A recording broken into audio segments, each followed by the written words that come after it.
The vision for this webinar started when we realized that Tuesday, which is the 20th of October, was Statistics Day. And since ag economists, or a key competency of ag economists, are also to do analytics and work with data, we thought it might be apt to discuss, are we on track to function in a world where data has increasing importance, and where there's increasing opportunities to use data in our decision making. So with that being said, I'm going to hand right over to our first presenter, which is Anu Odendaal. Anu, can you present yourself and just give us a short background, and then you can get going. Thanks a million. Cool, thank you so much. I think I'm just going to share my screen quickly. Going to, sorry, just want to move this a little bit so I can see. There we go. Perfect. So hi, thanks everyone.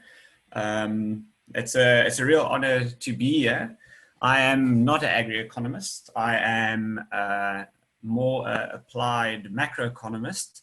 So yeah, like I said, it's really nice presenting at this webinar to share some of my views. So what I want to talk to you about today is what's called this rise of the digital age economist. It's a trend that I've been seeing really gaining traction within industry. And that trend is hiring of economists who also has highly specialized skills within data scientists. So I want to talk a little bit about that today. So a little bit about myself. I am a senior data scientist at a small consulting company in Cape Town. We do strategic research. The company is called 71.4. And I'm mainly responsible for the analytics component of the research, which entails data analytics, a little bit of machine learning, and also database administration and so on. So if you got Twitter, you can always follow me on buntr314. I mostly tweet more technical things. And then I have a website as well if you want to see some of the research I'm doing. I am busy in the process of updating that. So let's begin. So this talk is interesting for me because my talks are usually quite more technical. And when I got asked to present at this webinar, the question was quite new to me. Is like, you know, what is the modern day economist looking like? And I really started thinking about, so you know, what can I not stop talking about? So for me, you know, I really love software engineering. So that's part of what I enjoy. And I've had the privilege to work on open source software and contribute to open source software. I've also built my own software, for instance, Saab R, which is a R package that allows easy digestible or digestion of the quarterly bulletin data from the Saab. And if you've ever worked with that data set, you know that it's quite difficult to work with. So this package was designed to make it easily digestible. I also really enjoy high performance cloud computing. So, you know, these days, if you need massive computation, you don't need your in-house servers anymore. You can essentially hire a 96 core, half a terabyte of RAM machine on AWS, borrow it for an hour, and it'll cost you $1. So I really enjoy that sense as well. And then production machine learning.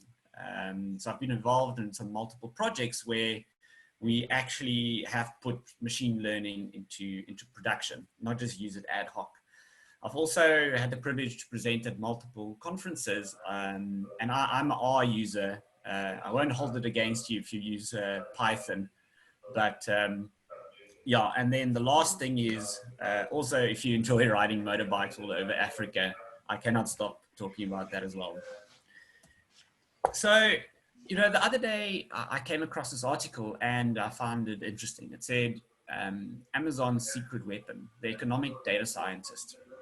And this article talked about how, you know, before the traditional economist uses public data sets such as quarterly bulletin or data from Status A to study behavior.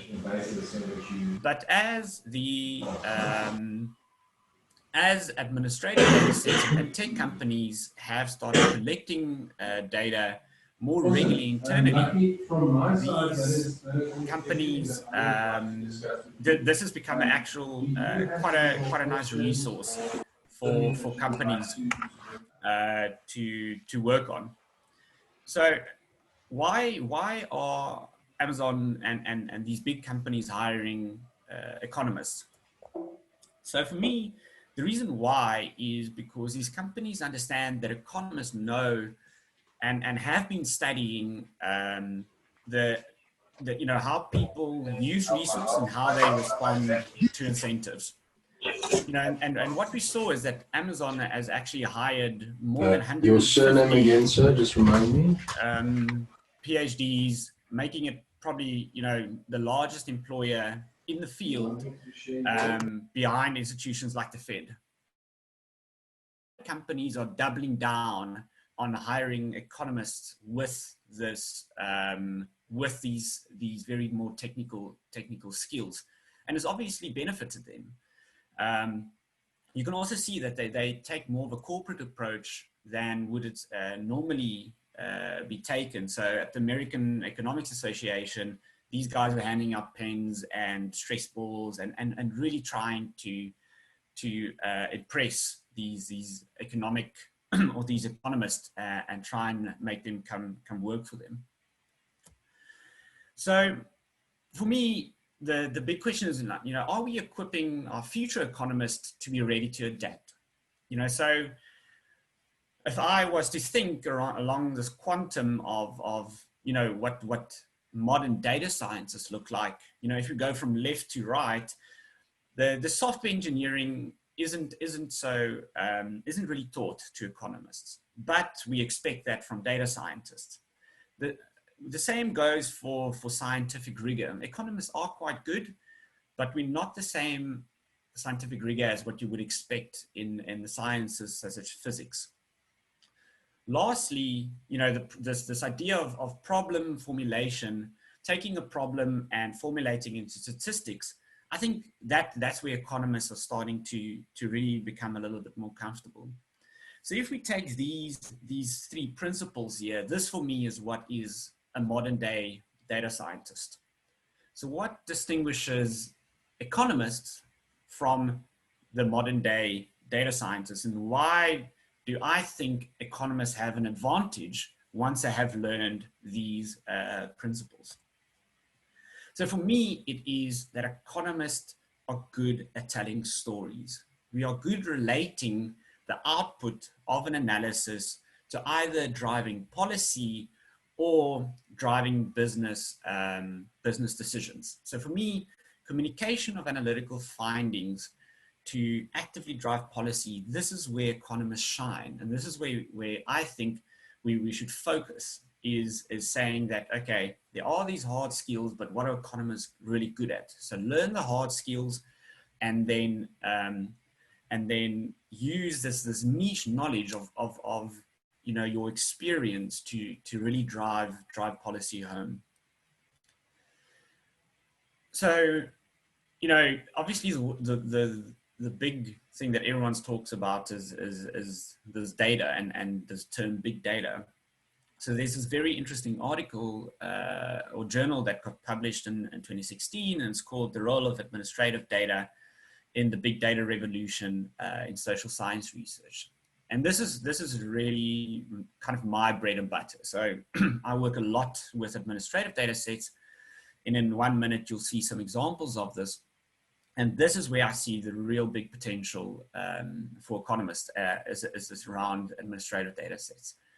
So what they did is, in this article, they list these few bullet points of their findings. And it says, they say big data is ambiguous. I say, this term big data is ubiquitous, and unfortunately, it is ambiguous. We need to move away from the hype of big data and start embracing all data, whether it's survey data, whether it's, administrative data, whether, for me, whether I'm working on a data set that's got 6,000 rows or more than 1 billion rows, data is data at the end of the day.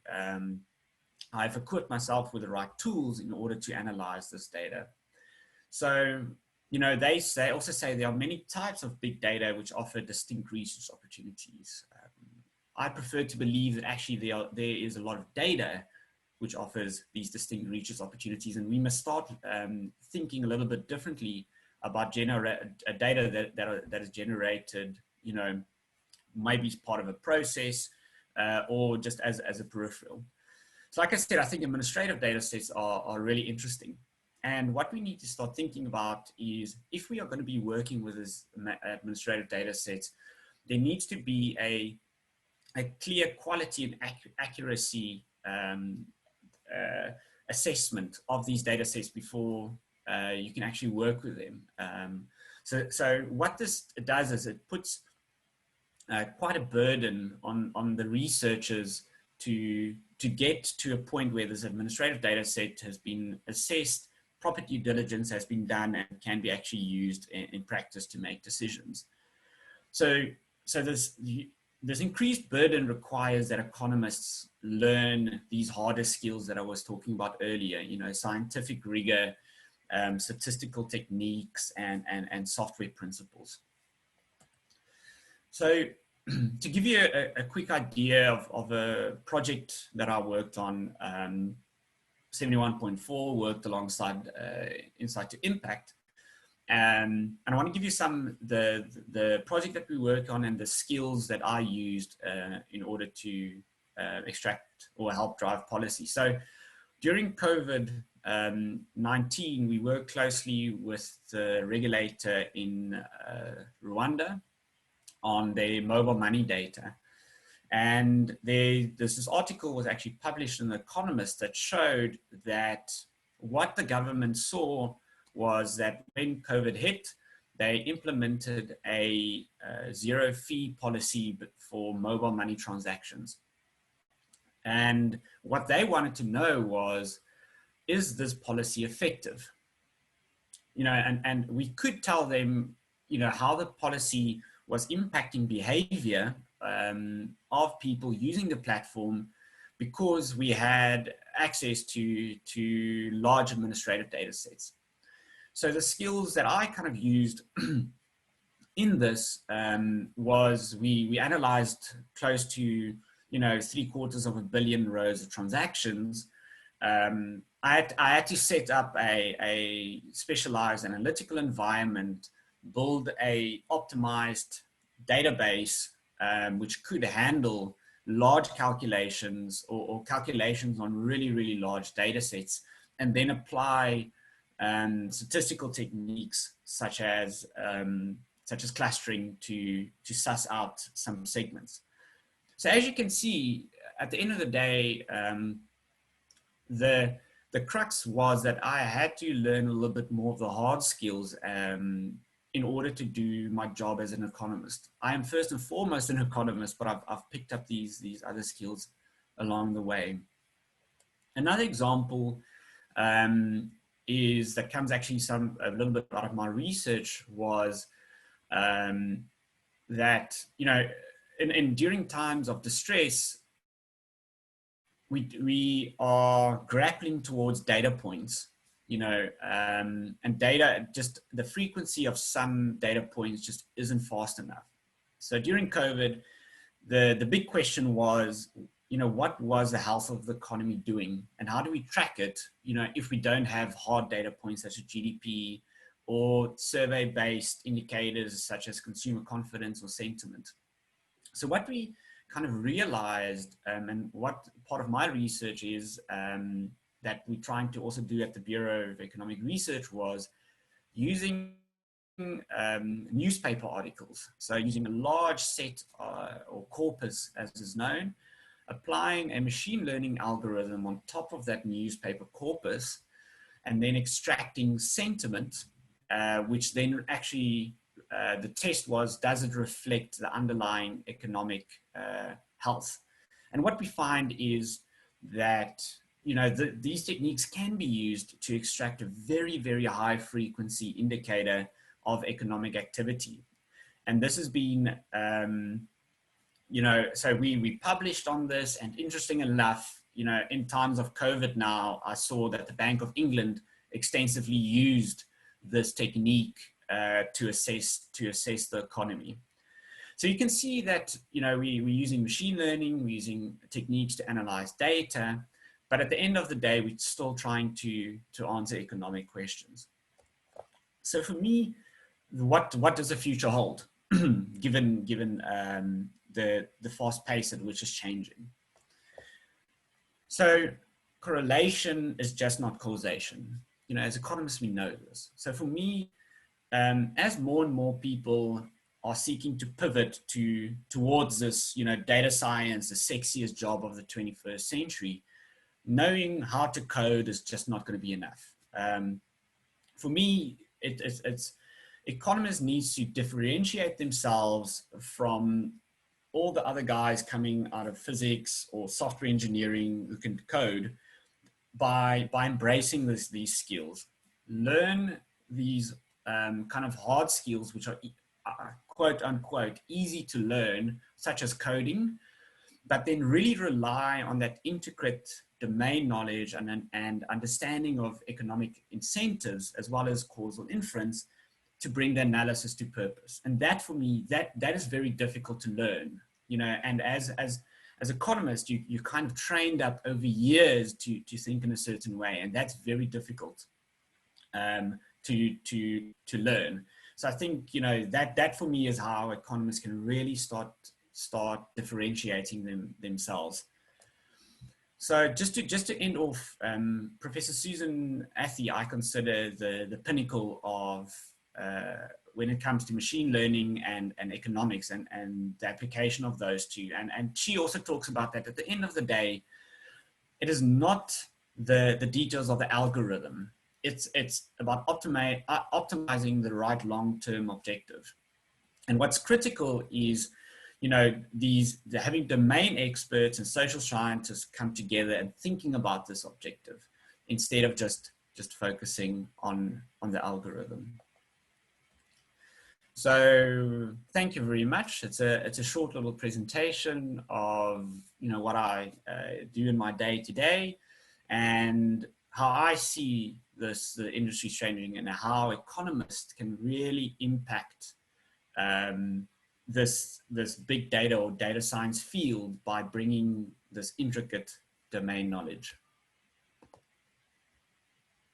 Over to you, Marlene. Thanks, Anu. I think you gave us a lot of food for thought and dropped a lot of terms that are making us excited or uncomfortable. We'll explore that in a minute. I think next up, we're going to show Marion Delport's video. I see there's already a question that asks, do you have any cases related to agriculture? And so I think Eunice, to this end, Marion will provide some examples. We've set up the design in that way that Anu speaks to the macroeconomics, and Marion will give a few ag examples. So I'm going to share my screen quickly and then start the video. So give me a minute.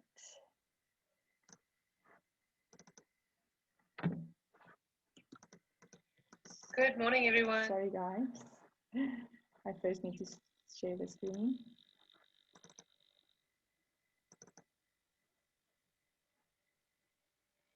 Good morning, everyone.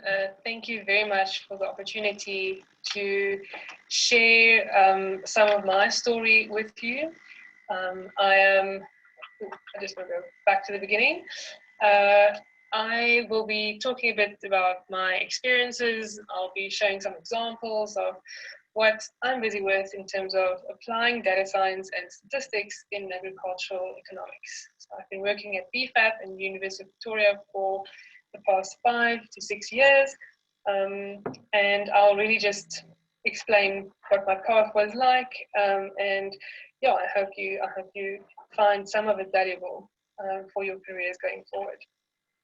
I am currently the lead data scientist at BFAP, the Bureau for Food and Agricultural Policy, and my background, my degrees all say I've studied mathematical statistics. So I'm a bit of a math junkie, or I enjoy theories and statistics and all that, but I've chosen agricultural economics and economics as application fields for the statistics. So this seems like a very random combination, and it really was. It was not something I planned out beforehand, before studying, and it was while I was studying that my boss, Paddy Meyer at BFAP, I was doing intern work there, and he prompted me saying there's a good opportunity to apply, or for applying the statistics and math skill sets in agricultural economics, in the kind of food and agricultural economics world that BFAP has been involved in the last decades. So that sounded really attractive to me, and I kept choosing to kind of combine the two. So that is why I landed where I am today.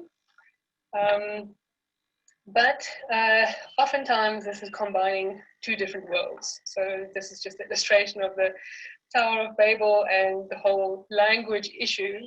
And I think that has been a big part of what I've been experiencing in my work life and study life as well, is trying to kind of combine these two worlds. So we are speaking different languages.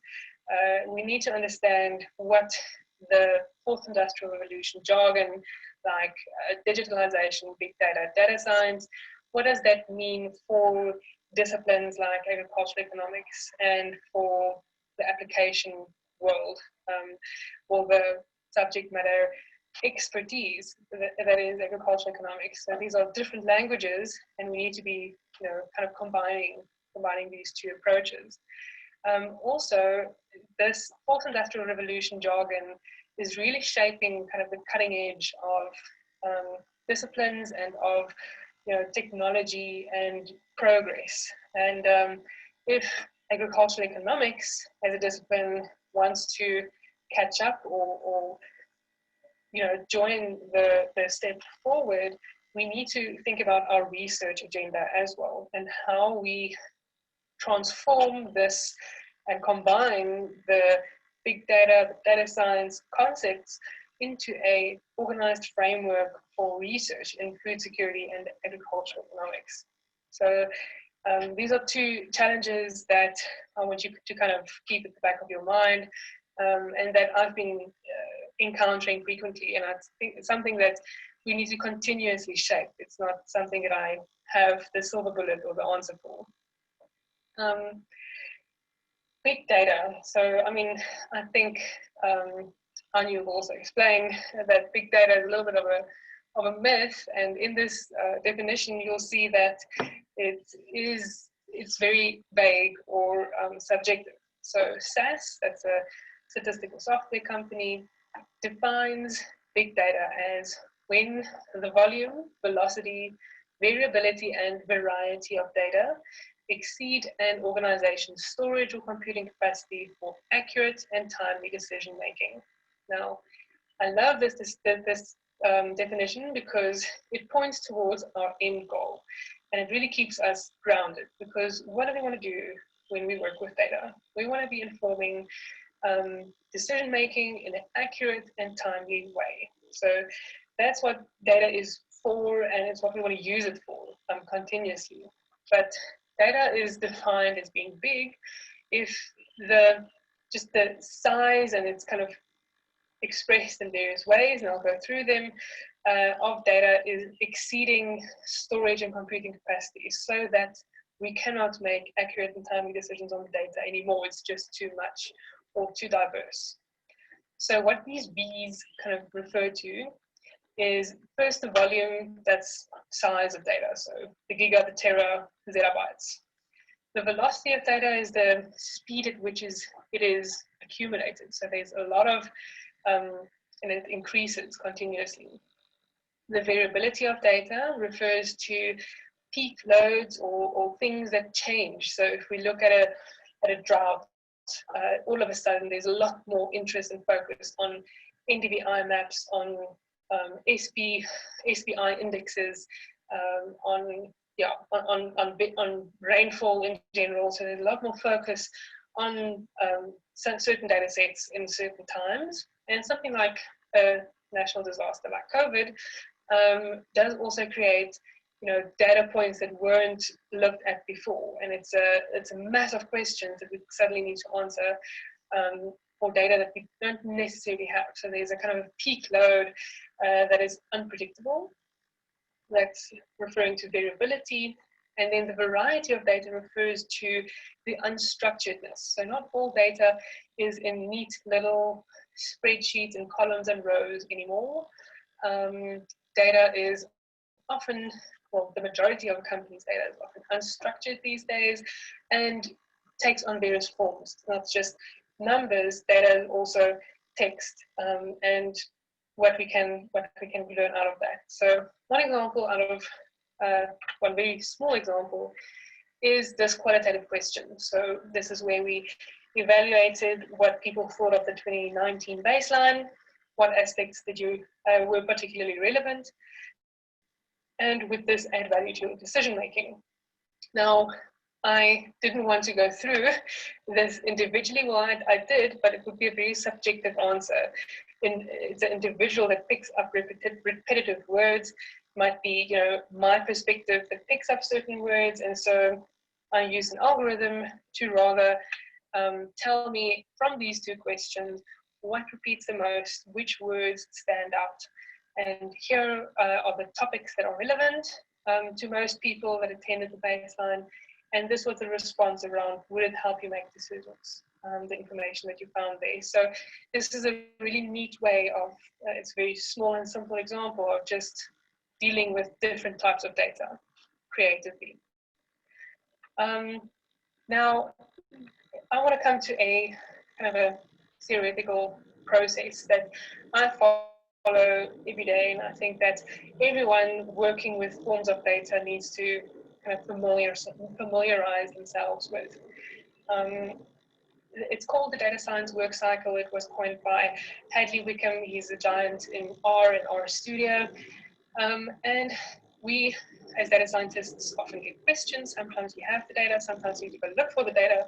But the bottom line is we need to start understanding the data. And the process of understanding the data takes on various steps and iterative steps. So we need to oftentimes transform the data, look at only a part of the data, or look at it in a different way, different format. We need to visualize the data to start understanding the structure behind it, understand what we really have. Sometimes we can use models to either cluster the data, understand relationships in the data, and that can again help us transform and visualize more efficiently. And after following these iterations, sometimes we have answers, but more often we have more questions that come out of this process. And so this is really a cycle that repeats itself for one question, for various questions. And I think it's important to see and understand that there's just not just one recipe for answering a question. We need to be creative about it, and we need to take our time and be diligent about answering questions using data work. One example of kind of applying this data science work cycle is when I looked at the rainfall data. This was during the drought of 2016. This is monthly rainfall data. It looks like a barcode, and I'm not sure if anyone can really pick up, trends and what's happening in the data.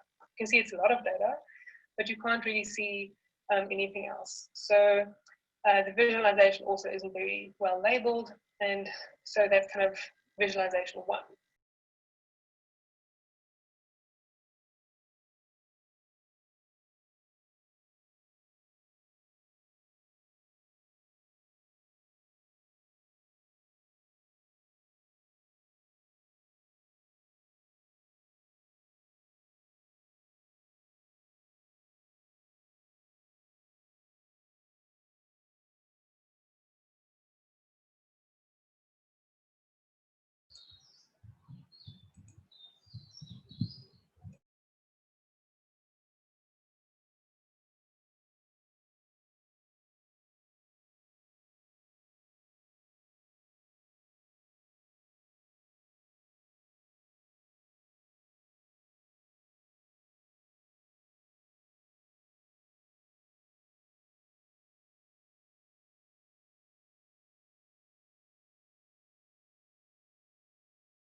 Marion, sorry for coming in here. On the chat box, we came in, people just saying there's a problem with the sound. And if I look at the block, it seems like you are muted. I don't know how that happened. If you can perhaps look into that.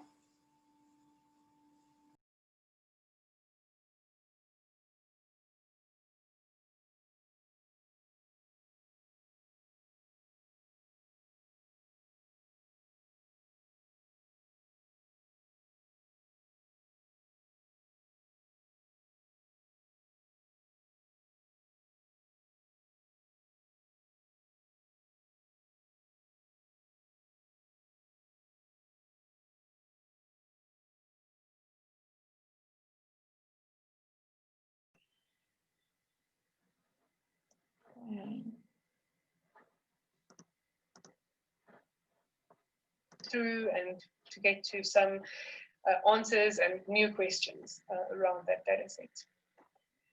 And another source of a lot of data in the last 2 years is this project. So this is the Data Intensive Farm Management, DIFM project that BFAP is collaborating with the University of Pretoria and University of Illinois in America, and the Protein Research Foundation. And we are funded by the Sasol Trust. And here we design trials for a whole field. So we selected farmers that collaborated that have precision farming equipment that could handle these prescriptions.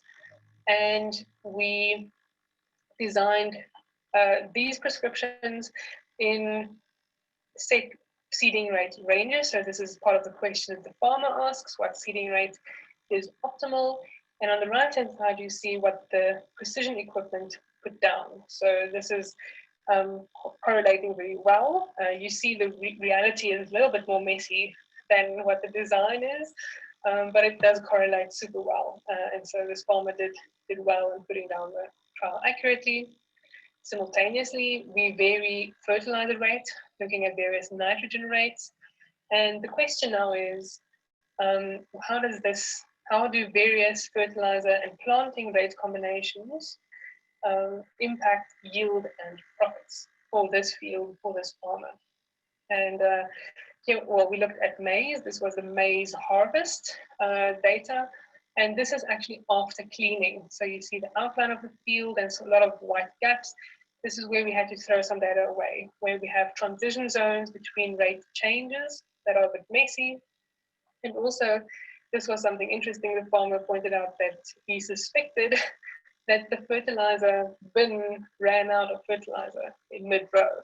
And so the guy that put down the fertilizer kind of ran out of fertilizer, and that means the yield was consistently lower in these two rows. So we threw that away as well in terms of the data. This resulted in something like 5,000 subplots, 5,000 observations of combinations of seeding rate, fertilizer rate that resulted in different various yields. And that's a lot more data to work with than the typical 10 or 20 strip trial that a farmer would manage to do. So, and it can also be combined with a lot of different data sets. What we were most interested in is what seeding rate and nitrogen rate implied for profit maximization. So we found that almost a 30,000 plants per hectare was the seeding rate that maximized profit, and a 240 kilograms per hectare is where nitrogen is where profit would be maximized. But as you see, the gain between what the farmer usually puts down, 18,000 plants per hectare and 200 kilograms per hectare, the marginal gain in profit, if you look at this y-axis, is really, really small between what we estimated would be the maximum and what the farmer actually put down. And so there's a big risk aspect that we still need to incorporate here. And that is where I think the subject matter expertise around agricultural economics really becomes super important again. Is, you know, this is a nice result out of the data. Please plant all your fields at 28,000 plants per hectare. that is 10,000 pounds per hectare more. It's almost, yeah, it's 50% more than what the farmer usually does. And it implies that the farmer has a lot more risk. So he's putting down a lot more capital and hoping it rains to make the necessary returns. And so there's a big risk aspect and the realities of on-farm budgets and economics that we need to take into consideration here as well. So these were two examples that I really enjoy working on, and it's, there's a lot of data coming out of it and a lot more to do. We're not finished yet. And the last thing I want to just leave with you is just the importance of understanding and looking at your data. So as a agricultural economist, it is, you probably studied agricultural economics and you had some subjects in statistics and maybe some maths even, but it's really not a lot. And I think in the end, you can really do a lot in terms of working with your data. If you're conscious and diligent in working with your data, you are well on your way on, becoming a data scientist or becoming a good analyst in your field. And I think, this is a slide or information I got from a different data scientist that she shared at a conference. She picked up a question on an online forum. Is exploratory data analysis important when doing purely predictive modeling? So all I want to do is put the model and understand the impacts of X and Y. And her answer is, of course, it is super important to do exploratory analysis. And this is a really nice example to show why. In this slide, all four different graphs have exactly the same summary statistics and regression line. But the data is vastly, vastly different. So, for example, these blue dots result in the same regression line as when you have these green dots. And the green dots definitely have some turning point. There's a lot more the data is kind of saying than just straight line fit. Similarly, these other two, and I think there is very little information in this data set, but it looks like exactly the same amount in terms of summary statistics. So this really points out the importance of understanding the structure of your data, understanding what it means logically, and yeah, so it's really important to spend the time to get to know your data, regardless of whether you think it is big data or not. And I think to work with your data very diligently is super important. So yeah, thank you very much. I'm hoping I'll be present for questions, but this recording is for in case I'm not there on Friday morning, and I hope you had a very good conference thus far. Thanks very much. Bye. Thanks, Marion. So luckily you were able to join us. Thanks for that very insightful presentation. So I think to summarize, those were two economists or people working in economics or agricultural economics that are trailblazers in terms of analytics and how we use that in decision making, be it in a business context or a policy context. So thank you for showing us what you do and how you do it. I think we can now go on to the second stage of the webinar, where we are going to ask some people that have established careers in agriculture or an agricultural economics related field to reflect on what Marion and Anu has said, and also just to talk about the broader question of data and how important it is in their day-to-day functioning in terms of informing decision making or otherwise. So I think maybe we can start off with Ikageng Maluleke. For those of you who don't know her, she's from Grain SA. And so Ika, I think if you can just share your experiences on how you work with data, whether you feel equipped in the ever-changing domain of how we need to think about data and work with data, and how you see your path forward, whether the things that Hanyu and Marion alluded to, do you think it provides opportunities to you or challenges, or just how do you see it playing out? Thank you very much, Marlene. Just as I have been introduced, my name is Ikecheng Maluleke, and I'm a University of Pretoria graduate. So I work as an agricultural economist at Grain South Africa.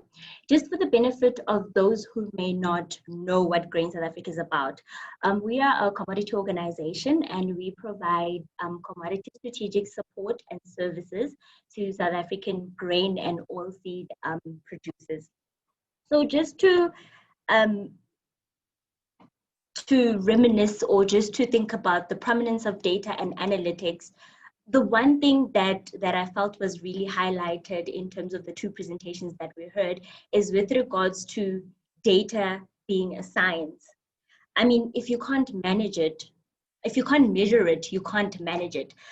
It's important to have the relevant tools so that you're able to manage your data well, or analyze your data well, because I mean, garbage in, garbage out, right? Just a quick reflection on the importance of data with regards to the grain sector. It plays such an integral part in creation of transparency, as well as the functioning of the grain and oilseed industry. And the accuracy of data, the timing and interpretation of data, as well as the credibility of the source of the data is very important for us and my day-to-day work. I'm just going to give a brief 3 examples of how we use data as Grain South Africa on a day-to-day basis, and how that helps in terms of informing decisions, and the process that we go through in terms of analyzing this data, or where we acquire this data so that we can assist a producer or any other industry players and stakeholders to make decisions.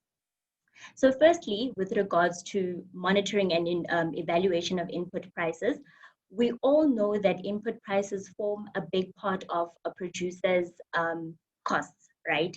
And in this regard, we monitor on a daily, monthly, as well as yearly basis input prices. And these are production inputs like your seed, your chemicals, your fertilizer, fuel, as well as machinery, just to mention a few.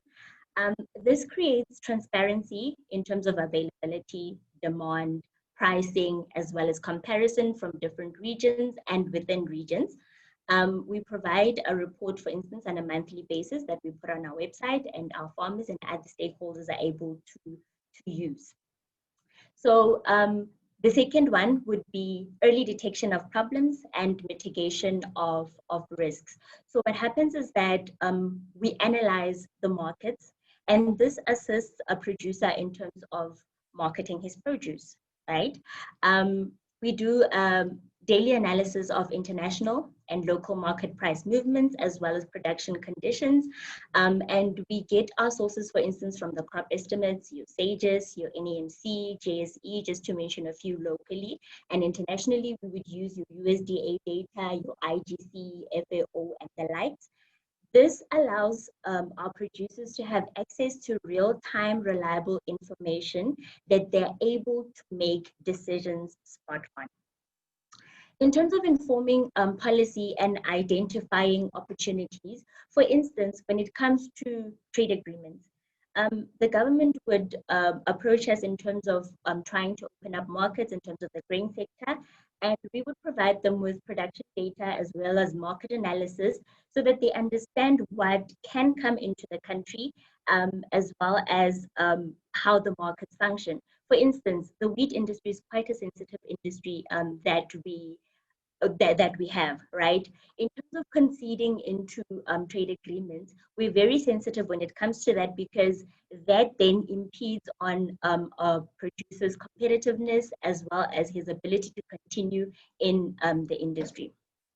Looking at market access, just for instance, recently we had the lockdown, right? And barley malting was not able to continue with regards to the alcohol ban. So what happens is that with barley, for instance, we have excess stocks.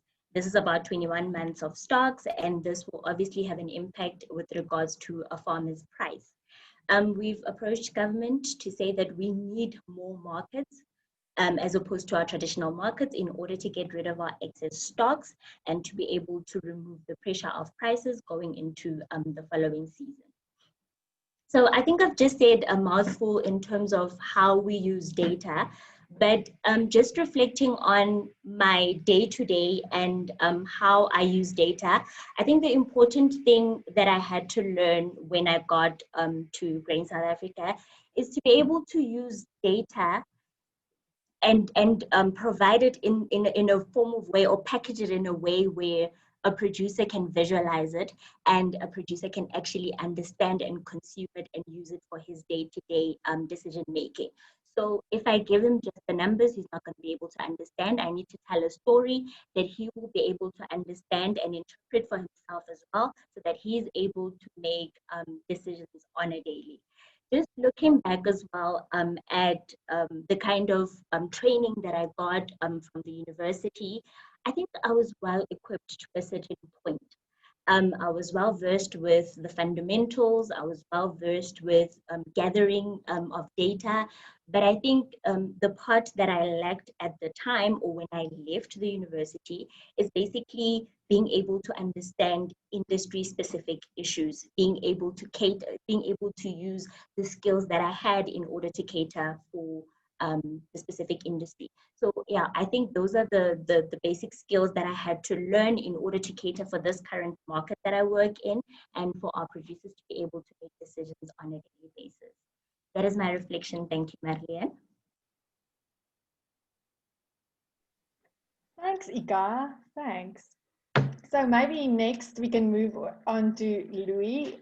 Louis is also a UP graduate, and he is the trade manager at Idea Fruit, if I'm saying it correctly, Louis, or you should correct me if I'm wrong. Correct. So maybe you can just also share your thoughts on the presentations, and if you find that you have any issues with how you use data or think about data in your current position. Okay, thank you, Marlene. Just on that, so I work in the poem industry. We produce mainly apples and pears. So as someone that came from Joburg, I always thought that you get 3 types of apples: a red one, a yellow one, and a green one. And that didn't end up to be the case. So we've got 12 different main varieties, and effectively we have 13 different permutations of each variety in terms of color, grade, size, which means that in total we have to look at 156 different permutations of each apple or pear at any given moment. So our challenge is, if our data is not integrated, we cannot make decisions. So effectively, we harvest apples in February, March, April. We keep it in storage long term, and we need to reflect on data to make a decision when we market it, probably in October or November or December or January. We still need to have that information, analyze the information to make sure that we can match the demand to the supply. So, which makes the export, for us in terms of we look at export markets, we look at local markets, and effectively our industry are price makers. We are not price takers like in the case of grain growers. We can actually dictate the price. But where information is becoming and data is becoming more important for us is that we have to make the best decision for the grower in terms of where his product needs to go. But also the grower has also got a responsibility to make sure that he matches, that he makes sure that he has the right yields to ensure his own profitability on the farm, but also to give me a product that I can sell. If I can't sell the product, then the yield times price equals turnover is not going to work out, neither for me, neither for him. So just on that, so effectively from in terms of production, we have to look at the grower and tell them, listen, we from marketing need the following product. They need to grow it. And from our point of view, we need to make sure that we get the right price out of the market at any given time in order to maximize the income. But it also means that we need to make sure that we deliver the product on time to the grower, not to the grower, but to the specific client over 64 different countries on time to make sure that we can maximize the income for that specific period of time. But we've also experienced that if our data is not correct, we cannot make accurate marketing decisions. If our marketing decisions are wrong, it affects the bottom line of the grower. It also causes us having a product, a perishable product, which we cannot sell in time. Effectively, I need to get an apple in any given market within 30 days of packing the product. So I cannot put it in a silo and hope once it's packed, it needs to move, and it needs to move into the right market. If the demand for that product is not there, we effectively would send it to juice, and you would drink it as an appetizer or as a fruit juice 2 months later. But effectively, we have 55,000 tons of fresh apples that we need to move over 64 countries over a 12-month period, which means that if our data is not integrated, it's not, if there's no transparency in our chain, it will affect in massive losses, which will affect the bottom line of our business, but also the sustainability of our growers. But yeah, so just to give you an idea, we spend on information systems in excess of 3 million Rand a year, just to make sure that our data integrity are in place and that we can measure and we can manage all our information as we go, because it is the essence of our business. Without the information, we cannot make decisions. And yes, and we also have to look at, in terms of, we do probably 25% of our business into Africa. This year, due to COVID, the oil crisis, it has a major effect in terms of our marketability and the ability of our clients to pay in countries like Nigeria. If they cannot pay us, we need to understand that there's no Forex available because there's no real exports of oil. So it also affects our business. So we have to use data. Have to use, take that data, use it in a sensible way, to make informed decisions, so that at the end of the day, we don't, that we manage our risk and make sure that we can get a perishable product in the right market before it actually goes rotten. So so that's my thoughts. Sorry, it's a little bit all over the place. It's not something to easily explain in 5 or 6 or 7 minutes. But for us, it's probably the single biggest expenditure item in our business, is to make sure that our data is integrated and it works. It runs through the entire value chain. Thanks. Sorry, thanks, Louis. Maybe just before we go on to the next panelist. So you say you spend in excess of 3 million Rand. So is the data management and system something that is totally subcontracted, or was there something that you had to teach yourself? Did you feel equipped enough to deal with all the onslaughts of the data requirements when you started at Idea Fruit? Maybe just a few notes on that. So just on that, so effectively our farmers use FarmTrace, which is a cost management system and delivery system into the pack sheet. The pack sheet uses ClickView and ClickSense, which is basically dashboards which integrate data. We can evaluate in terms of our packing lines, in terms of what is being packed, how it is, the pack outs, percentages, etc. And then from our point of view, we have to look at that data and then use that in a stock management system, and then, which is in our case is called PR3, and then it needs to go into a ERP system, which we can still do invoicing and manage debtors and creditors.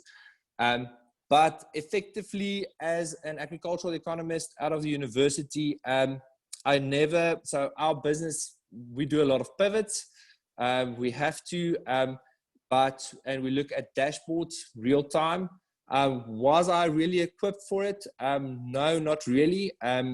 But luckily, because we have a big drive for data integrity, it really makes decision making easier. But yeah, I had to learn it on the job. It's not something that can be taught, and our industry is unique in that sense because we have 156 different permutations and different types of models, whether we run some of our business units as profit centers, some of our business units are cost centers. So we don't necessarily have plug and play in terms of information systems. We need to design it, and we need to build, and we need to design. So we are not an industry where you can literally just use one platform and it fits into your business. So we spend probably, in terms of development costs, in terms of new information systems, we have to do that proactively, integrate new data every year. We're very dependent on our own systems and our own functionality, and making sure that our own data that we use is equipped for our growers and for the product that we sell into markets that we supply to. So unfortunately, we don't have information systems which you can just buy off the shelf. We have to design it all by ourselves. Cool, thanks. Thanks for that overview. I think we can move on to Lindy. I think Lindy, you can also correct me if I'm wrong, but you're in a similar game. So Lindy works for Mission, which is an avo exporting company affiliated with ZZ2. And so maybe you can just give your thoughts on how you guys utilize data, and if you ever feel out of your depth in terms of dealing with large amounts of data, and then how you cope with that, or yeah, how do you proceed? Absolutely. Thank you, Marlene. And thank you for this opportunity. When you reached out to me and asked to give a little bit of reflection and response on what I currently do, and I was putting down a few notes, I realized I'm not giving justice to this point if I don't step a little bit back in my career path and explain how my career path led to what I do now, and also how the agricultural economics background enabled me to be in the position what I am now. And then, technically speaking, I think I'm living my dream now and being in business, working with excellent companies, working in a fantastic and exciting industry, the avocado industry. But the build up towards now, and this is 20 odd years, I'm giving my age away, the 20 odd years to explain it. And so jump off with that, I started in research and a little bit of lecturing after I graduated with my master's degree at Koffsies. So yes, I think we're a little bit intimidated with all the Turkish guys here on the panel. But I had a fantastic time at Koffsies, and besides for the at the University of Free State, the agricultural economics hard information that we learned and the technical part that we learned, one thing I'm very grateful for in my agricultural economics background and further studying, and especially I'm mentioning this because I'm saying further studying to your master's level, is not necessarily that technical information that you learned. That is important, it provides a good basis, but it's the discipline. You learn how to write reports, the structure, how you go about it. So one of the earlier speakers, I think it was Hanyu, mentioned the storytelling. And I remember studying under Prof. Herman van Skalkwyk at the time. He used to say, we would come up with all this data and information and interpretation. He would say, so what? So what does this all mean? And those lessons was incredibly important for me to take this information and technical background and basis that you've got in the academic field, that all of you in the agricultural economic field gained, to be able to apply this going forward. So I wanted to mention that was very important. From there, I went to work with AGBIS. I was the head of the agricultural intelligence. a lot of data work that we did there, but also a lot of policy work. Taught me a lot about the application of that data to things that's actually going to make a huge difference in the policies of our country and the application that it's going to have, the influence it's going to have on agribusinesses specifically. So that was a very critical part of my work, was working with data at that time. And then I worked, it was a little bit of a career change. I worked at PMA, the Produce Marketing Association. I'd say that's more, that's not a technical job, that's more a stakeholder relations job. But what I gained from that was the opportunity to become an industry specialist. So I could really wrap my head around the fresh produce industry. I could, especially because it's so international, I could learn the people, I could learn the game. Not a lot of application in my day-to-day work working with data, but a lot of reference. You know, you don't know the industry if you don't know what its data means, how to interpret that. Is this a trend? Is this not a trend? Is this where the prices are moving? Is this a volume thing? Is one industry going up? Is another industry not going up? What's happening in that whole mix? So it was more the application thereof. And then getting to what I do currently, I'm call it the country manager for Mission Produce. So Mission Produce is headquartered in the USA, in California. We are by far the biggest avocado distributors in the world. And with this whole intention of globalization and global value chains, Mission has customers across the world, the entire world, literally. And these customers needs to be supplied 12 months of the year. And currently, well, let's rather say Mission started with Californian avocados, added with Mexican avocados, serviced the US market, which is a very sophisticated avocado consumer market. And then also started with, when the new trend started to have the South American countries producing avocados, Mission are currently the biggest producer of avocados in Peru. And automatically that evolved, and this is how we came to be in South Africa, because South Africa can deliver in a certain window in this 12 month or 52 weeks. Louis would relate to me, but we think in weeks, not in months anymore. And in the 52 weeks, there's a specific period where South Africa can play a very good role in supplying avos to the Mission network across the world. So that's the short of the long. Just to answer to how I work with data in my current work, there's a huge business strategy part of what I do, establishing Mission South Africa, in South Africa, relationships and all of that. But you would know, doing all of that, it relies heavily on business strategy. And data, information in my agricultural economics background becomes in so handy. If you just look at two things, you know, what's your tipping point in your business? We learned all of that stuff in agricultural economics. I pull out some of my old books that I still refer to, and then look at our competitor analysis. If we want to see what volumes they work with, what prices did they get, when did they trade, all of that, very important. So that's just the business strategy part to establish, especially if you establish a new footprint in a new region for a company. Then trade, of course, that's our day-to-day work for Mission, and that's to trade the physical avos. And Louis actually said it so nicely. Avo is not an avo is not an avo. You know, you've got different varieties, you've got different timing of harvesting, picking, you've got different clients.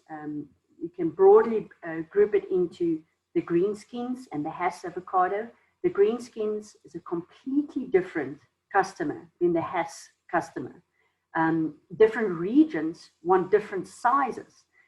This past year, where usually we tend to stray away from the smaller sizes avocados, with COVID, we realized how dependent we were on our Russian and our Eastern European markets, because they love the small sizes, interestingly enough. They are not interested in the bigger sizes. That sort of thing. You need to know your customer. You need to know what's your trade flow. And then it becomes complicated. And the only way to manage all of that is through data. We've got data on the farm where I think Louis also mentioned it, the pack house data. You've got systems that was created. And perhaps I just want to pause there for a second. Hanyu mentioned it was what, data science and software engineering. One thing, and I'm regressing, but I'll get back to my point, but one thing we should remember as agricultural economists, you don't have to be specialist in every aspect of the agricultural economics. I'm not very strong in statistics. I can do the basic, I know how to apply it, and I know how to interpret it and present it and discuss it. I'm not an econometrist. If you go into that detail, you need to be a specialist and you need to apply it continuously to maintain that specialist, I almost want to say status, to be able to do it. And if that's not your game, apply it and use somebody who's a specialist in it. And that's important to do. Even if you get to the report writing, if you're not good in your graphical layout and everything of presenting the information that you work, get somebody to help you. Get a system that's established. Don't go reinvent the wheel as you go on. And so back to my point of the data usage, there's data on farm. We need to know exactly what's happening with the products. We need to know what's the rainfall, what's the heat. Are we on track to pick at the time that we need to pack? What implications does that have for our market? How do we manage the pack house volume? If we have different sources, it becomes very complicated to understand what sizing, how you're packing, how you go through, and the systems that Louis also referred to. We've got Pacman and Plantmeester and e-wages and all of that sort of systems that's utilized for this. Working with ZZ2, incredible company who absolutely believes in science and data management as well. I'm not involved in this space now, but they even got apps on the phones where a worker in the field can pick up a little insect. In the past, he would walk past and there's the insect. But now they are tasked just to take a picture of that insect and submit it on the app. And that insect might be an early warning of a problem that you have. Or they might see, is this a positive or a negative impact that the production in that area is having on the ecology? All of that comes in. And that's data. That's capturing of data.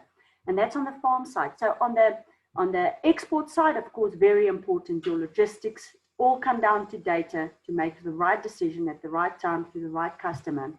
When we get our fruit, in our case now, to Europe, what's the turnaround time? What's the timing that we have on when we're going to deliver to a customer, and how long it's going to take to age the fruit, the storage, the staging phase of the fruit, and when it gets released. Let's say you have a problem that annoys a customer and they reject the product. What do you do with that product? That goes back, you jump into your data to see, okay, where did we have perhaps a client that we can fall back to? Where's their demand for that product, that was rejected, and we can rechannel that product to somebody who's willing, like processing, for instance. All of that decisions, it all come back to data. And the most important part for me in our world of agricultural economists, and where we now in a position to apply it in business, is to be able to look at that data and to be able to make decisions from it. Data analysis by itself, come back to the old lesson I got when I was at the University of Free State of saying, so what? Doesn't help you have all these regressions. It doesn't help you can show a correlation here and you have all these fancy graphs and output. You don't do anything with it. It needs to be converted into a decision making of whatever kind, whether it's policy or business, whether it's over long term. I also serve as a non-executive director at a big exporting grower in the country. And we're looking there with them in what's the bigger plan? Where are we taking this company? Are they in the right industry? Are they applying it right? All of that is interpreting and understanding trends and data and graphs, and you need to know what to do with it. So it could be a long-term or a day-to-day decision-making platform. So I think that's a lot of information. I don't know if you have any other questions, Madeleine, that's something that I missed out on. Lindy, I don't see any questions coming in. I think you gave a very comprehensive overview. And I think it's good advice that we also need generalists. You can play to your strengths. You don't need to be able to do everything. Right. So the next panelist, it's Tepo Morokong. Tepo, are you ready? Tepo is with the Department of Agriculture in the Western Cape. He's in the Macroeconomics and Resource Division.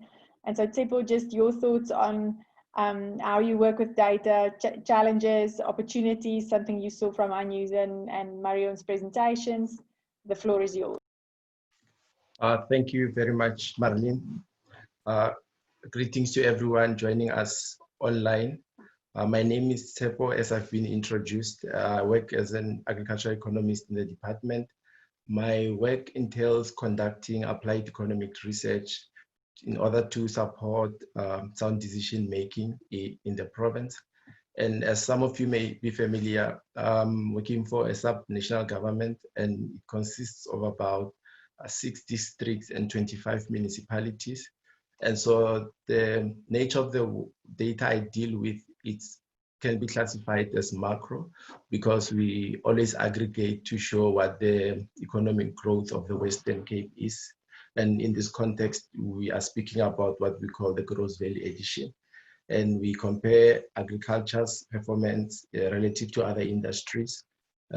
We also zoom into agriculture and look at sub-sectors within agriculture, looking at employment, inflation, as well as trade data. And it's something that became clear that the data and analytics is a very crucial element of the discipline of agricultural economics. And we also rely on data in order for us to gather market intelligence that we can use in order to provide timely and relevant, as well as targeted results, which or present results that can provide various stakeholders with options which they can choose from. So I do concur with what Marion presented on, saying indeed South Africa has got a good data set which we can use. However, South Africa's data set, we learn as we go that it is quite fragmented. And sometimes if you don't know where to search, you may end up thinking that the data that you want to work with, it does not exist.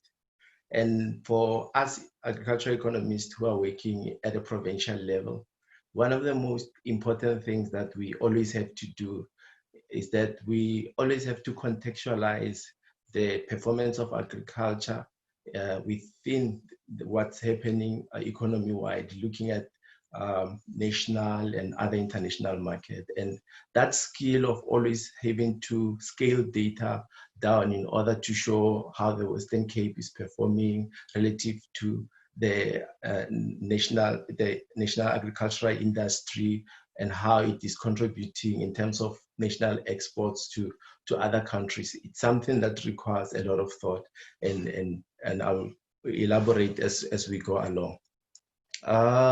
In the work that we do, there's also an element of natural resource economics, where we look at the land use change over time, and the department has technology that is using in order to kind of scale what are some of the land uses that are in the province. And this is quite detailed information, as I said, that it covers the 6 districts and 25 municipalities. And we also work with water markets, but since we always trying to aggregate things at this level of the province, we look at water catchments and raw water tariffs, and as well as looking at some of the natural disasters that can be classified as maybe or correlated to climate change that are affecting the viability of the Western Cape agricultural sector. So the data that we collect, we write reports, and one of the reports that we publish on annual basis is called the Western Cape Agricultural Sector Profile. It's available on our website, and even on request, we are happy to share that with anyone. And the other report which we worked on, which was quite data intensive, is the one on the Africa Agenda study, where we were also contextualizing the contribution of the Western Cape agricultural export within the African continent.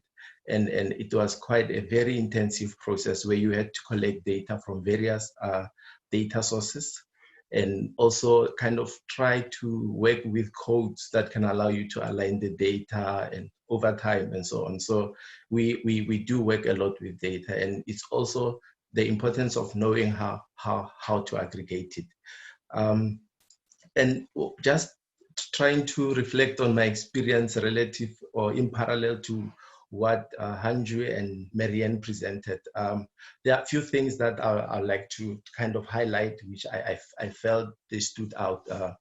In Hanju's presentation, he spoke about that the success of data science, machine learning, and artificial intelligence application is critically dependent on having domain experts and social scientists who have a view of long-term objectives, and they also know how to measure those long-term objectives. So our research agenda, which Marion also spoke about, for us as government economists or public sector economists, it is well defined. We know that the main primary focus of the department is to build a more united, responsive, and prosperous agricultural sector, which is in balance with nature. And we have sub-themes of research which we look at, and those include issues like market access, climate change, rural safety, as well as farmer support, structured education, training and research, and so on. And within all those major themes, agricultural economics is a tool that enables us to further understand the dynamics, to evaluate the changes, and given prevailing circumstances, every now and again allow the data to kind of guide our decision-making process. Yeah, and one of the things which Hanju touched on, which he spoke about, the term big data as being, he used a huge word, he called the term ubiquitous, and it's something which is common in the field of analytics. And he mentioned that the term is also ambiguous, and to myself, I remember of a time when we were trying to evaluate the relative value of the livestock exports that the department is facilitating through the program Veterinary Sciences. And so what happened is we pulled data from one of the databases, and I exported it to Excel. And when it got on my Excel, it could not process. What happened was that the data points per row were exceeding 1,048,576. And as a result, Excel couldn't handle that. And to myself, I thought, but is this part of big data? What's happening in this case? How do you deal with this? And it fascinated me, and the background, be it formal training in terms of when I did my undergrad and masters, as well as the experience I acquired over time, and communicating with my land managers and colleagues, exploring the different options which we have. One of them was that, when you've got such large data set, you can simply cut it into chunks and spread it around different sheets of the same Excel file, clean it up and integrate it later. But if you have gained experience, and you, like Hanjo said, that we should embrace learning the hard skills, we also do that here. We work with our commander, and Stata, those are the tools that every now and again we prefer working with, more especially if we are dealing with large data sets.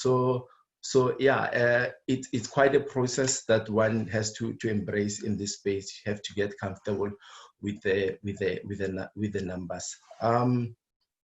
The other thing which I think it relates to data, as I've just discussed, is that in Marion's presentation, she took a step back and said, look, if we are going to speak fourth industrial revolution, it is going to be very important for us going forward to kind of harmonize or agree on the jargons that we use.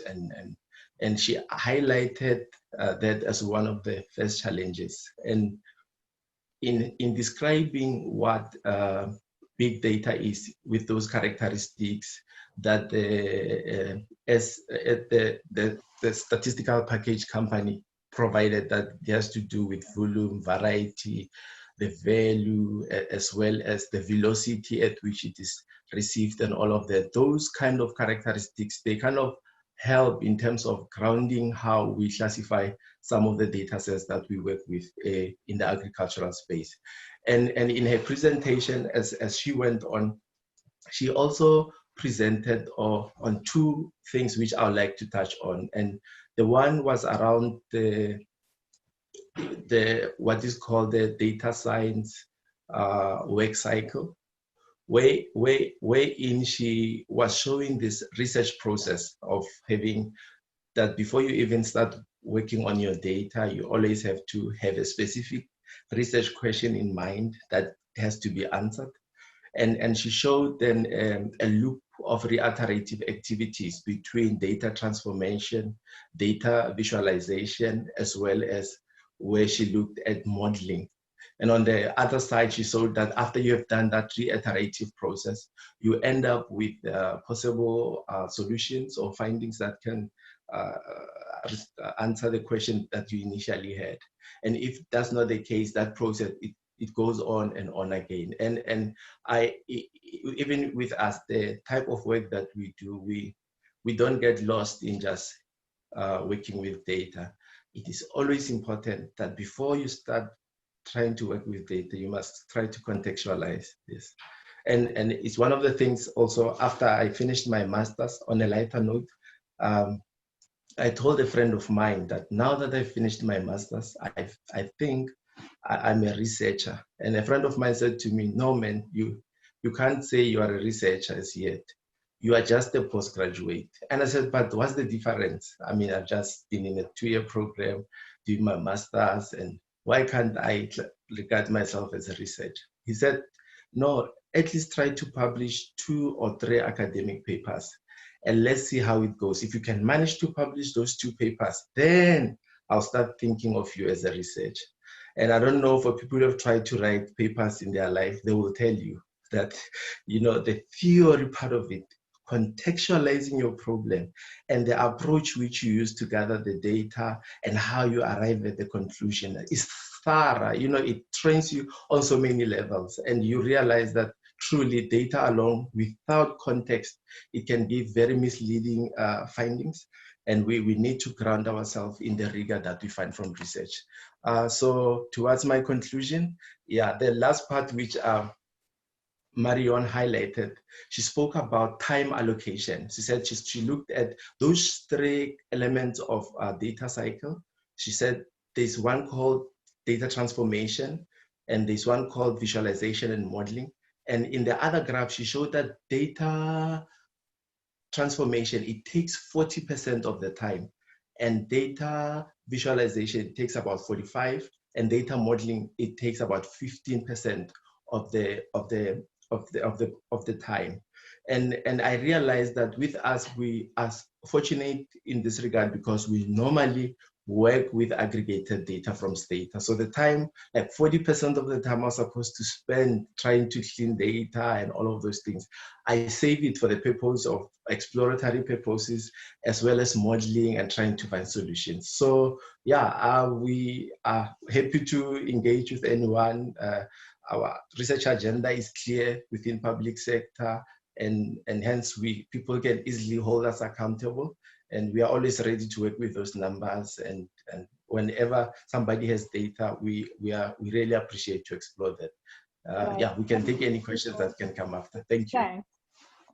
So I think to give a brief summary of what I've heard today is from the one extreme that you should play to your strengths and get someone to help you if you're not well versed in a science such as data science, to the other extreme that we need to embrace the technical competencies that comes with the 4th industrial revolution and everything that goes along with it.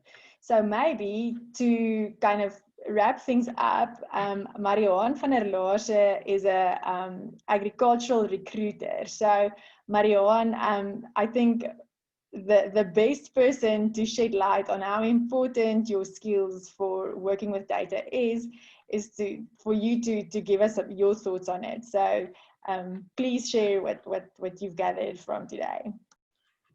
Thank you, Marlene, and thank you for being here. It has been very insightful.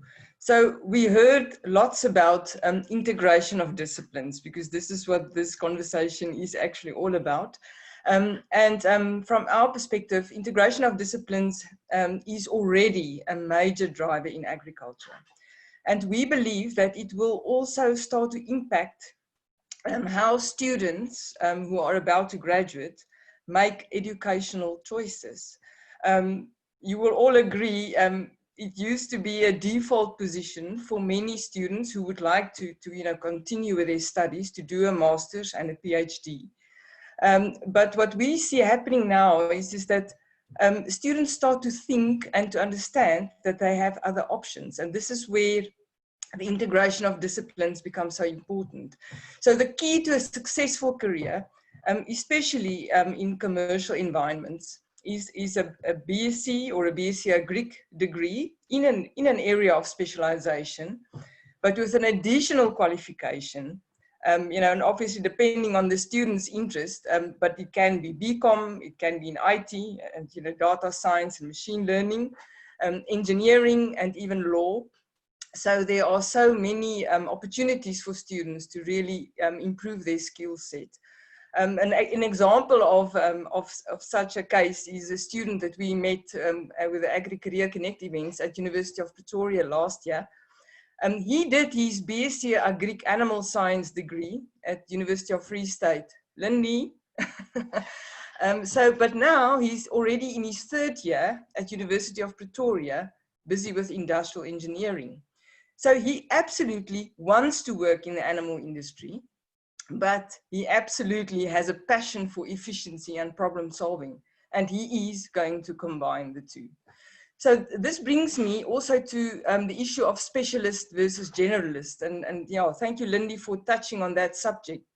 From our perspective, we need both, but I believe that we can find a midway, because they are generalizing specialists. So those are the ones who are skilled in one field, but willing to learn skills in other trades. And then there is specializing generalists. So those are people who are knowledgeable in many trades, but they're also willing to increase that knowledge base to a proficiency. And that is, in my view and in our view, the way forward. So it was very interesting to listen to Hanyo's presentation about Amazon's focus on tech economists, so the economic data scientists. So that is, again, a good example of how integrated disciplines are going to become. And again, the focus on domain knowledge. We cannot emphasize how important this is. One of our clients is in the ERP system and software programs based in the Western Cape, but they're working nationally. When they look for IT staff or IT graduates, they will specifically ask us, find the IT guy or IT girl who has had exposure to agriculture, or has an aptitude or an understanding or a very serious interest in agriculture, because that helps the IT specialist to understand what is required to make a system successful.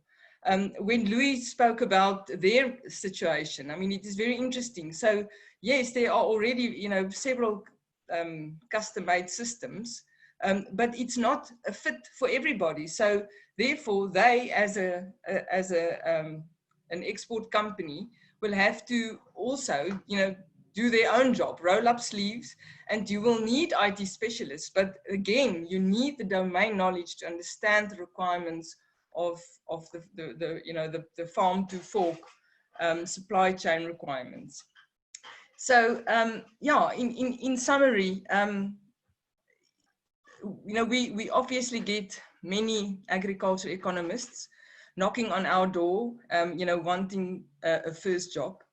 And we always tell them, you know, you might battle to get the first job, but the agricultural economy course is really a very good basis for doing anything in agriculture.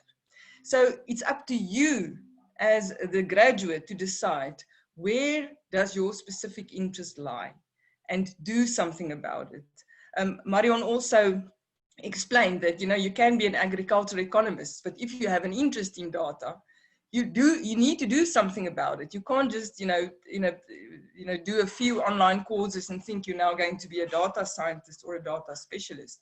It's good to do that for background, but pursue your dream and do something about it and then acquire an additional qualification.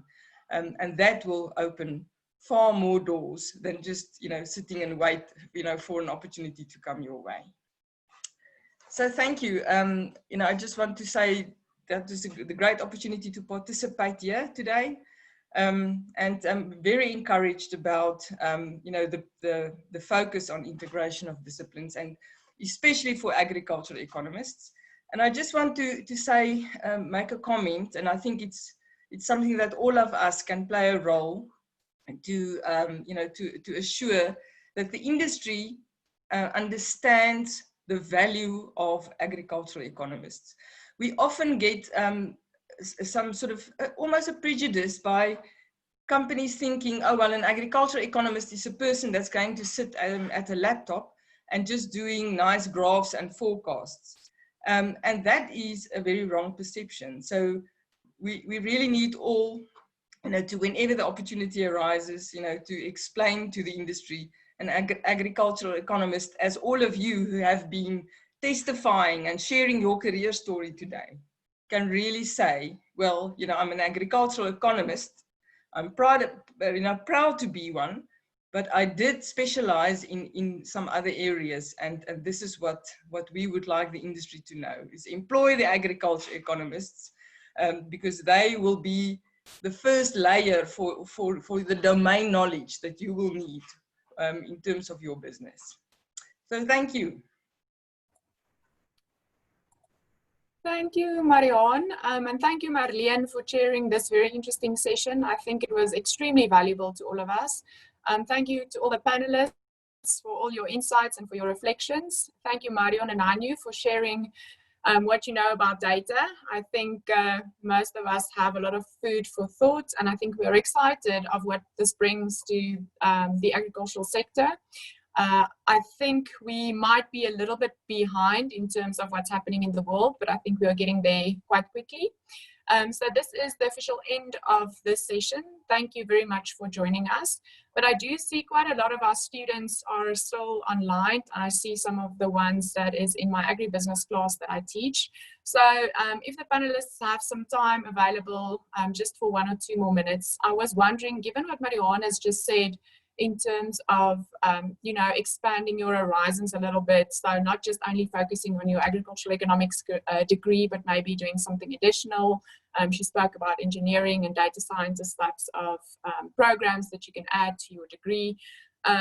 Given the situation where we are in, where we can't change curriculums as quickly as needed and as quickly as we see the changes in data requirements, the panelists, I have a question to maybe guide the students a little bit. And the question that I have is, knowing what you know now, what advice would you have given your student self in terms of additional, maybe short courses, things like that, books to read? What advice would you give? So Lindy, maybe we can start with you. Just in 1 minute, what advice would you give students that are currently still studying so they can try and catch up on something? I think that's an extremely relevant question. And if knowing what I know now, what I would do differently when I was in university is I would have taken extra courses in business management, financial management, that sort of things. No matter where you are, whether you get a salary or whether you run your own business, you need to know how to manage it.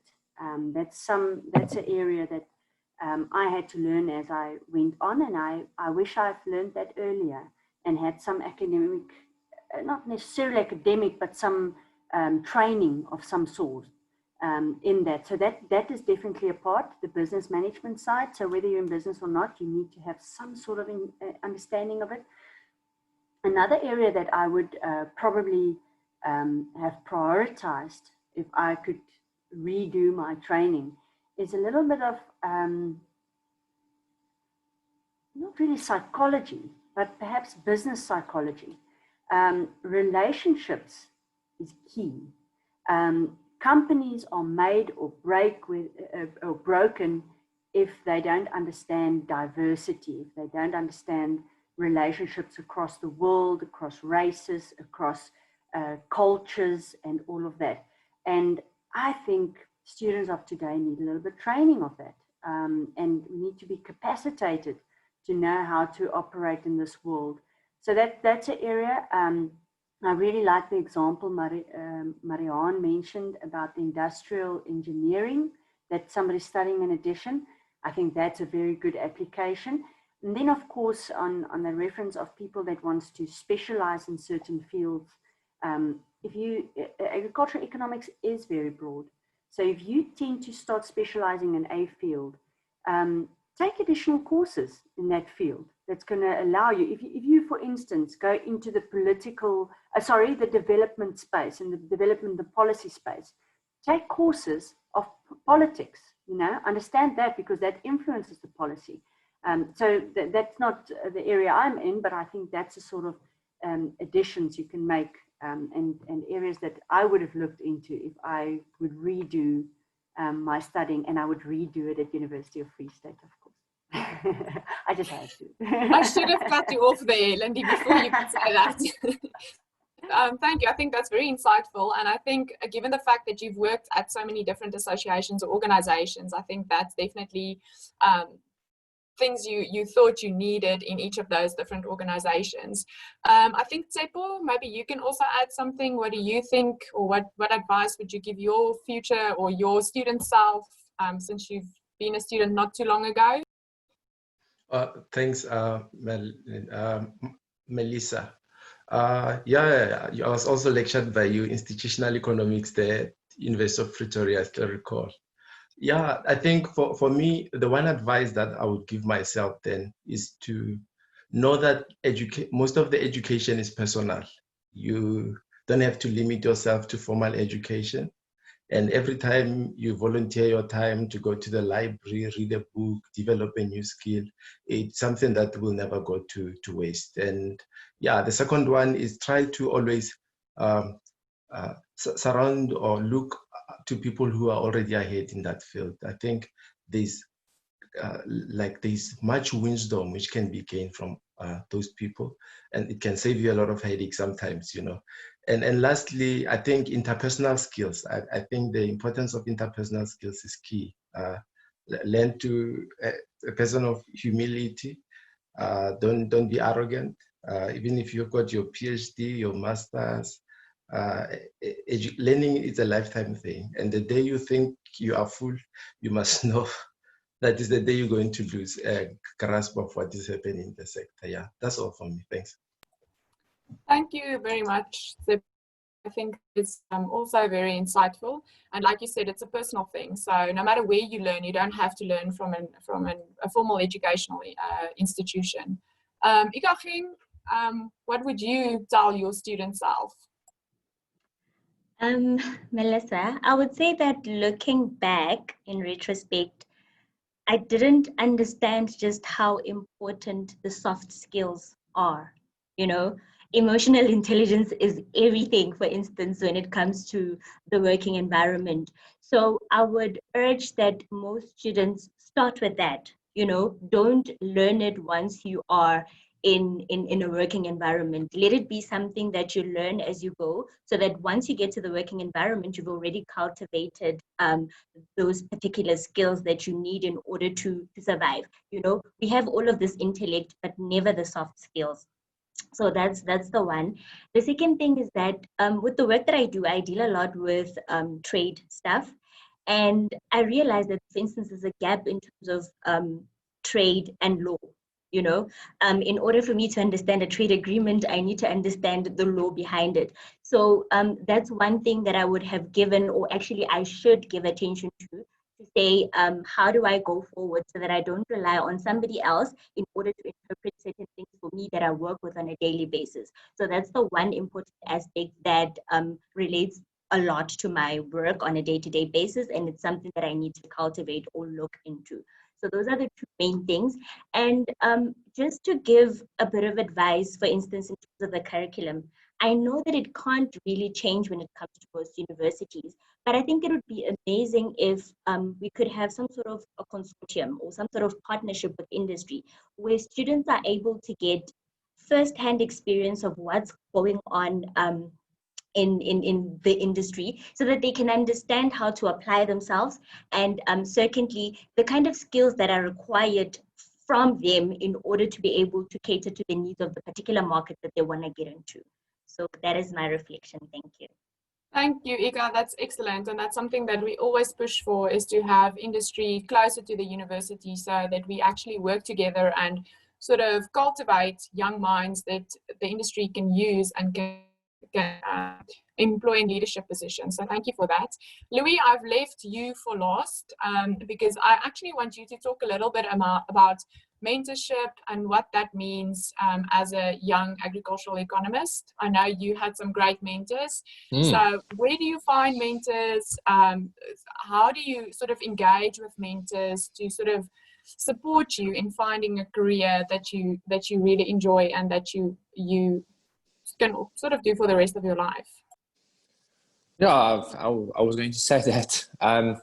But just on that, so I had a few mentors throughout my university days, and my first mentor was my first year economics lecturer, and he said to me a very important thing is that no one's going to pay you for something they already know, okay? Which is coming back to making sure that you have a niche. Although you can be a generalist, but make sure you have a niche. You have to bring something to the table. If I can, like, everyone is replaceable and we can always replace someone, but bring something unique to the table. It doesn't necessarily have to be a skill set. It might be your personality. It might be relationships.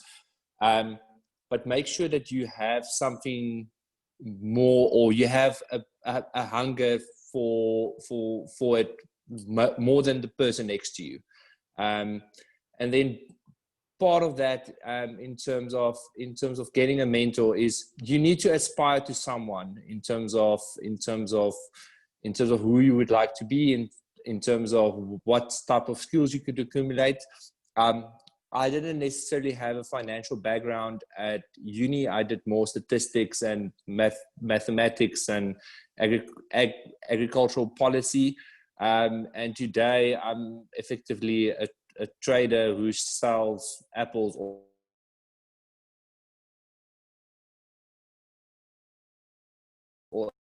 over the world. But hello, am I back? Sorry.